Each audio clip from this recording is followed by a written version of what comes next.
All right, so tell me how we're gonna measure for an OPA. Tell me again. Corner of the mouth. Corner of the mouth to the earlobe? Okay. So I'll do it on this side. I'm gonna measure right there. Okay.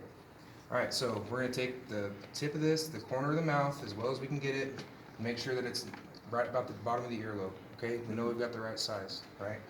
We got something this size. This is obviously way too small. I don't think we have any other bigger ones.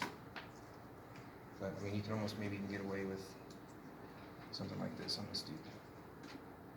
But we're gonna go with the orange one. I know it works. So, like we said, if their mouth is closed and they're not opening their mouth, whatever, you can use a scissor technique and try to use it to open their mouth, which is, I don't like doing it very well, but you know, be a middle finger on the top lip, thumb on the bottom, and just shoving their mouth open like this. Okay.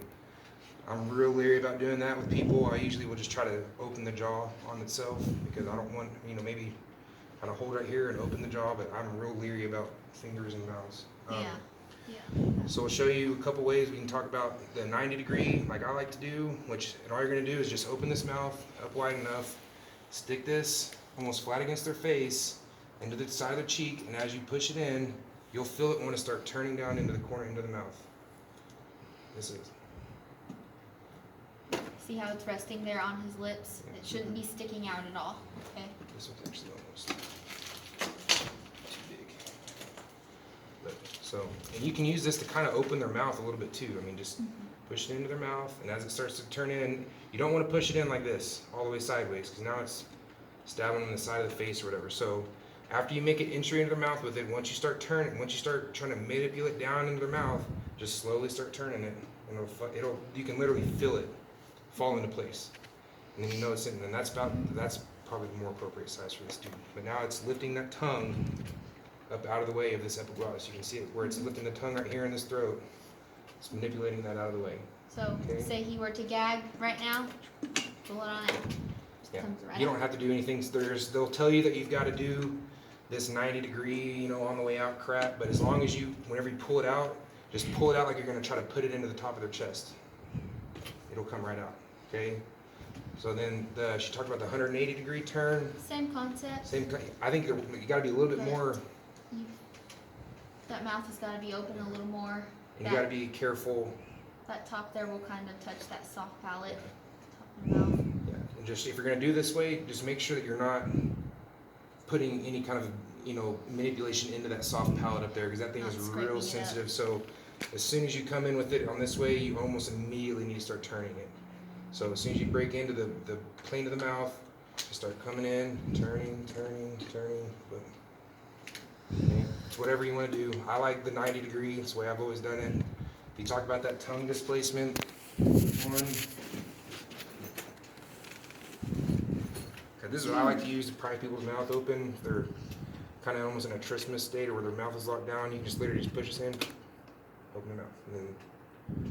But we're going to take this two-handed, and you're just going to kind of use it whatever way their tongue. Most of these times, if their tongue's flaccid, it's going to be falling over to one side of the mouth or the other. It's not really ever just going to be stuck to the bottom of their mouth like this, nice and perfect guy on their intubation dummy. Okay, it's usually going to be displaced to one side or the other. It might even be folded backwards. So if it is folded completely flat backwards, you just have to kind of use this to flatten the tongue out, push it out of the way, and like I said, put this like it's, you know, as flat to the body as you can. Just slide it in. I don't like doing this. I don't like having more things in their mouth than have necessary. That's why I do the 90-degree turn, but this is the way you do it. You don't want to put a lot of pressure into the bottom of their mouth like this, because you can actually do damage to the bottom part of their mouth here. It's just enough to manipulate that tongue out of the way. If it's falling to one side, you can turn this sideways in the mouth and try to scoop the tongue, get it flat, put it in. Okay? Any questions on that? It's pretty simple. And like I said, once you do it, when we practice it, you can literally, once this thing gets to a certain point, it just falls into place. So once it clears the back of that tongue, it just kind of moves itself out of the way and it just falls right in. It's not near as rough as it looks on No, it's this not. mannequin, because real people have Yeah. saliva and, you know. Don't get me wrong, I don't want to put an OP in my mouth, but if I needed it, I mean, I guess we would do it. You do it to yourself? You can try. There's people that can do it. We literally had a guy in my medic class that could stick a bougie almost all the way into his trachea. Like just, Yeah, well, I'm curious. Dude, I would not recommend sticking anything. No, in your mouth. not on me. None of these. No. I did that in boot camp. They made us do that. Oh yeah, as a, you can do it. Combat, so yeah. You can do this to yourself if you're awake. You just have to swallow as you're doing it. But F that, I'm not I gonna. grew up and snorted it, like snotted it out. Yeah. Oh, and you'll see that happen if you put it in somebody that's got a gag reflex too. It's kind of interesting. Okay, same thing on this. How are we gonna measure this one? Nose, bridge of the nose to the earlobe. Okay, so same thing. Nose, this thing is way too long for this dude, so find another one. Okay. At the bridge of the nose, the corner of your earlobe. That look good to you guys? Good? Okay, you can measure on either side. It doesn't matter. I'm just doing it on this side so you guys can see it. So then we're gonna do what before we stick it in? Water soluble lubricant. Okay, don't want to use like KY or KY is actually, but not like Vaseline. You don't want to use like a petroleum product because petroleum and oxygen don't mix. You'll find that out later. But a water-based lubricant like KY or you know, use lubricating jelly is what you'll have in there. So lube this thing up really good. I mean, you don't necessarily have to lube up the entire length of it, but at least the first couple of inches you need to get a good coat of lubricant on it, okay? And then what were we gonna do with this bevel? Towards the bridge of the nose. Towards the septum, right? So bevel against the septum. And you can even see on this dude how much bigger the right nair is than his left. And they've done that on purpose because you can nasally intubate people too. But the right nair, for whatever reason, people's anatomy is usually the bigger one, and it's just the easiest way to do it. So once this thing's lubed up, you're just gonna take the bevel of this and put it against their nair and just push it in. It can't get any easier than that. I mean, It's very simple. yeah. But, I mean, you can even see like this one is way too long, so I don't even know if this one will fit in this dude. It This shouldn't is be not. that You shouldn't hard. have to do this. Yeah, it should not be that But hard. look, this is like that's as far as it really wants to go. That's not how it should look. Granted, if it's lubed up enough and they're moving around and gagging, it's gonna slide out a little bit. But that's whenever you just sit there and, as they're sitting there fighting it, just tap back in. Just stop it. Just push it. Especially when they're waking up from a heroin overdose. Kind of bought that one there, buddy. But pretty simple. That's easy. Moral of the story is don't do Don't do drugs. drugs. If you do, you're gonna stick things in your nose. Okay, suction. What the section 2? That's right. Here we go. Okay. Okay. Have y'all seen the suction canisters before? Do you know? what Dentist those are? office. It's like a little bucket. Yeah, it looks like a little bucket, clear bucket. Okay. Oh. So this is just gonna be hooked up to the Canister. top of it. You know, it's gonna be hooked in. You'll hear it suctioning. So like she said, they're. Oh, there it is. Way up there. There it is. Okay. It's hard to see, but it's just like that tiny, tiny little hole right there. As soon as you turn the suction machine on, it's gonna suck out of this hole right now. That's why it's not suctioning. I didn't here, get a so good picture of it. over that hole, make sure it's doing suctioning, okay?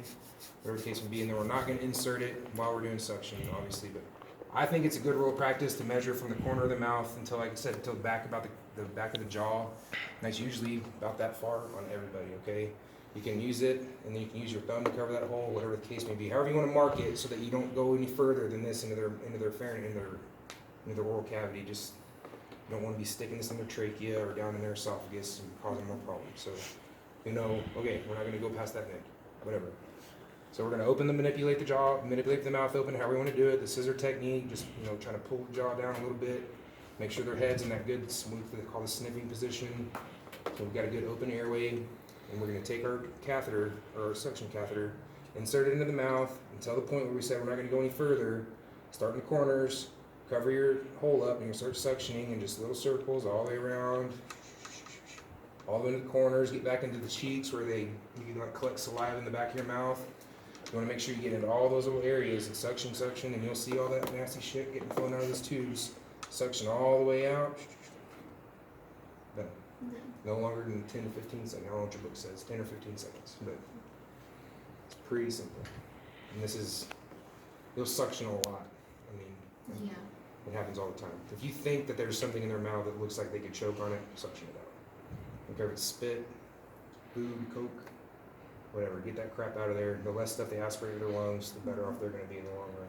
Get aspiration pneumonia and all sorts of nasty crap, and they're on ventilators forever. So. Any questions?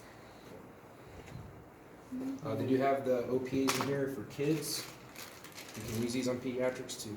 Just you have to measure correctly. Because babies are tiny, soft little sponges, and you can really hurt them. Yeah. I don't even know if they make. I think they make NPAs for babies. I can't remember. Yeah, look at this tiny little dude. That's gonna be for like a newborn. I don't ever have to want to use one of these.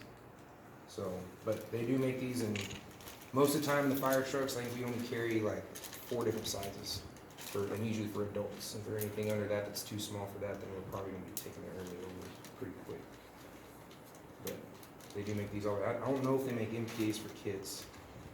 I think it's something with their anatomy still too soft to take an NPA or something like that. But kiddos are respiratory crashers, man. Like 90% of any cardiac arrest in a pediatric is due to a respiratory issue.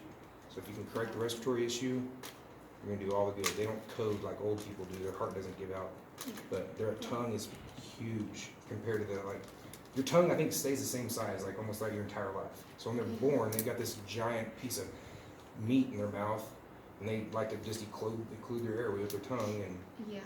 they just open their airway, and Kids are a whole different yeah, ballgame they're a whole different animal. in every single way. Yeah. You can suction around OPAs as long as it's not taking up the whole oral cavity. Like you can still, if you see them, they're actually starting to, salivate a lot more, whatever, you can stick this right next to that and still suction down inside of it yourself. Same thing with an MPA. You don't suction the MPA, but you can suction the mouth, okay? And these are always going to be, you're not ever just going to use just an MPA. If you're using these, you're probably going to be bagging them too, okay? So that's what we talked about. These are just going to keep your airway open so that you can ventilate them correctly while using a bag or whatever on them. Can't really think of anything else.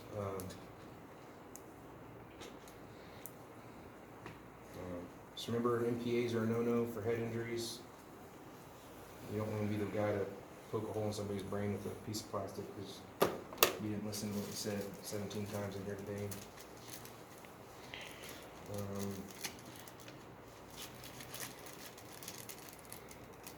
That's about it. Yeah.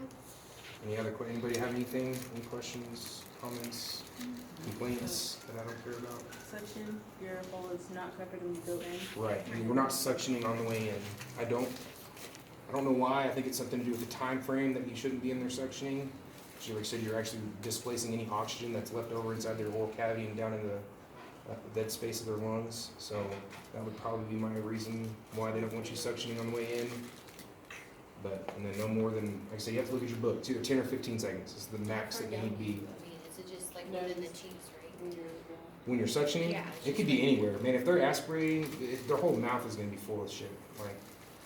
Blood, you start looking at nasty traumas. Most of the time, it's going to be vomit. Because they're going to be sick, they're going to be unable to protect their airway, they're going to start gagging, vomiting, and they're just going to have this just crap coming out of their mouth. You go on a whole other lecture of stuff that's going to come out of people's mouths. But generally, as long as their neck isn't hurt, try to turn their head to the side when they're suctioning. If they are got a bunch of vomit and then like crap in their mouth, try to turn their head to the side. That way they're not sucking that crap back down into their lungs, okay? Like I said, if they're on a backboard and their cervical column's compromised, get them like, hey guys, we got to roll this dude. Somebody hold C-spine, and you're going to roll them over on the other side, suction that crap out as quick as you can, get them rolled back over, and then start going on further from that.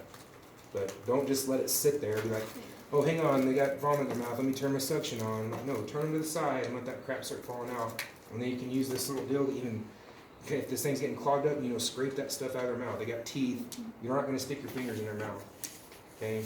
I'll stick my finger in people's mouth like one time only, and that's when I know they've been paralyzed with drugs. And that's to help move their tongue out of there usually. But don't stick your finger in there. Use this to scrape teeth out or, big chunks of rocks, whatever the case may be.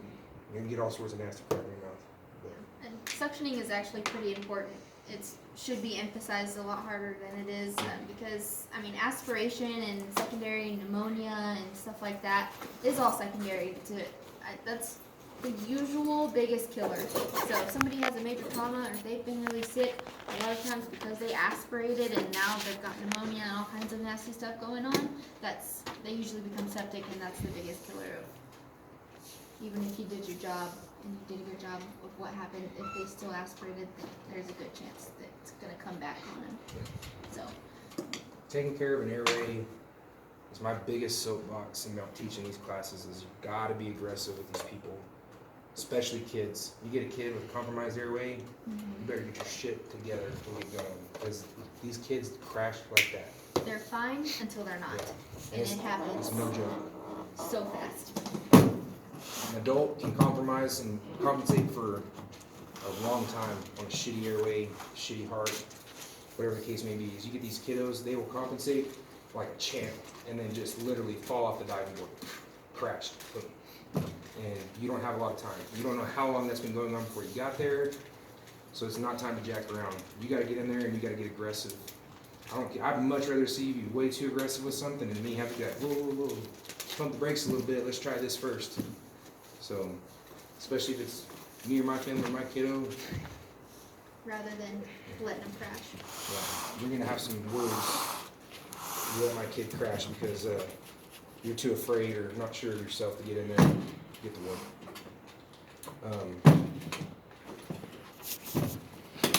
Are y'all sure you don't have any questions? Do you all think you could do this on your own next week?